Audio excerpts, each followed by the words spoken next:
تو بارات ان کے کھیت کے پاس سے راستہ تھا، وہاں سے رات کو چاندنی رات تھی، گزر رہی تھی، دولہا بیٹھا ہوا تھا ڈولی میں اور دلہن بھی تھی، واپس آ رہے تھے بارات، اور ان کو جانا تھا احمد پور، اور حضور علیہ الصلوۃ والسلام کا دنیا میں نام کیا ہے؟ محمد، اور آسمان میں حضور کا نام کیا ہے؟ احمد ہے، فرشتوں میں حضور کا نام کیا ہے؟ احمد ہے۔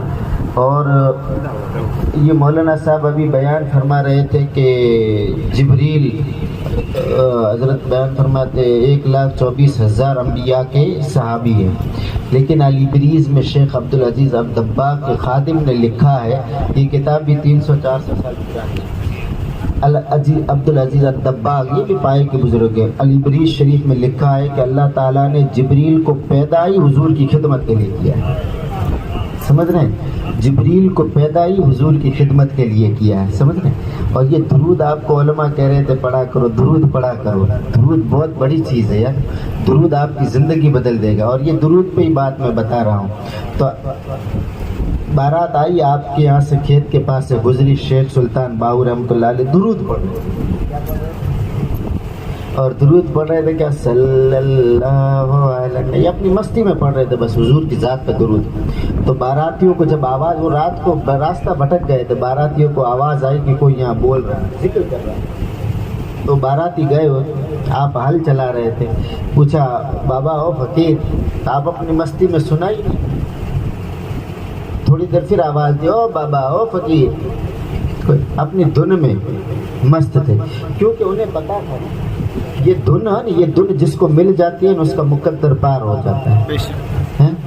وہ سنا نا آپ نے، دو عالم سے کرتی ہے دل کو بیگانہ، دو عالم سے کرتی ہے دل کو بیگانہ، مطلب دنیا بھی پھر آپ کے سامنے رکھ دی جائے گی نا، ساری دنیا زمین و آسمان آپ کے سامنے رکھ دیا جائے گا تو آپ کا دل کہے گا یہ کیا ہے، ہٹا کچھ نہیں ہے۔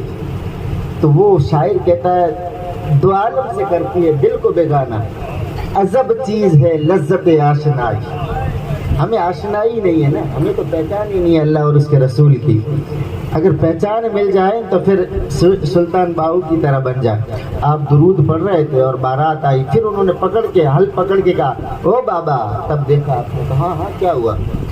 تو کہا بابا ہم کافی دیر سے یہاں کھڑے ہیں، ہم باراتی ہیں، دولہا دلہن ہمارے ساتھ ڈولی میں سوار ہیں اور ہمیں احمد پور جانا ہے۔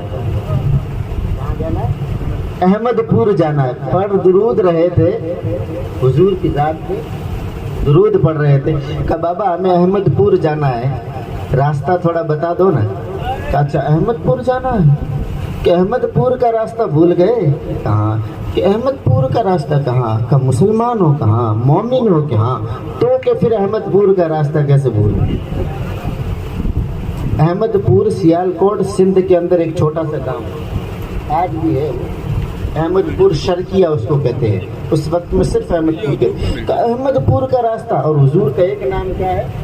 احمد ہے، اور ایک نام محمد ہے، تو احمد پور کا راستہ بھول گئے کہاں؟ کہا ٹھیک ہے میرے پیچھے آ جاؤ، احمد پور تو کہ یہ رہا، میرے پیچھے آ جاؤ۔ تو سب باراتی دولہا دلہن اور سب باراتی پیچھے لگ گئے کہ بابا راستہ چلا دو، شرط ایک ہے میں تمہیں احمد پور پہنچا دوں گا، راستہ نہیں احمد پور پہنچا دوں گا، شرط ایک ہے آنکھیں بند کرنے کی، آنکھیں میں جب کہوں تب کھولنے کا۔ ٹھیک ہے، اب سب نے پیچھے کھڑے ہو گئے اور آگے آپ 2 قدم چلے، سب نے آنکھیں بند کر دی کہ آنکھیں بند کر دو، اب آپ 2 قدم آگے چلے، اب باراتی بھی 2 قدم چلے، اب ان کو کہا آنکھیں کھولو، ان کو کہا آنکھیں کھولو، جو ہی آنکھیں کھولی تو گنبد خضرا مدینہ سامنے، سبحان اللہ، کہا یہ رہا احمد پور اور یہ رہے احمد، لو بات کر لو، مل لو، کیا کرنا۔ باراتی قدموں میں گرے، بابا ہمیں یہ احمد پور نہیں چاہیے، یہ فرشتوں والا احمد پور نہیں چاہیے، ہمیں احمد پور شرقیہ جانا ہے۔ کہا میں کسی اور احمد پور کو نہیں جانتا ہوں، میں تو صرف اسی احمد پور کو جانتا ہوں، سمجھ گئے؟ تو وہ ہے بھائی، آپ کے پاس وہ آشنائی نہیں، میرے پاس وہ آشنائی نہیں ہے، ہمارے پاس آشنائی آ جائے نا تو آج بھی رب اور رسول کے دروازے، ہمارے دادا حضور سید